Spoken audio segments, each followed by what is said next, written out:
2.0, which is the cloud computing, which is a little bit, pretty much what we're into right now.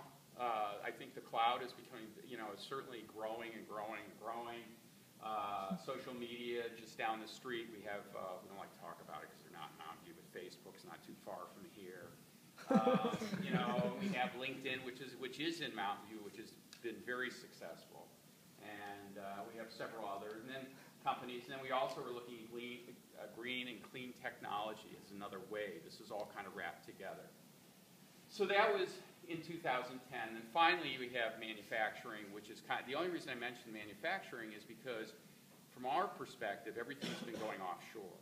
And now what we're starting to see is kind of a retrenchment where things are starting to be manufactured back here. And so it's just at the very, say, what's the next trend?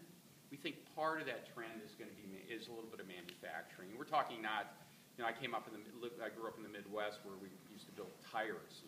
We're talking manufacturing is very clean, very efficient manufacturing. So that's what we see in some of these companies that are no longer offshoring, but they're just starting to create it here. Part of the problem we have is for this manufacturing space, we meaning the Silicon Valley, is the cost to do business here. Because there's no question real estate costs are expensive and very high.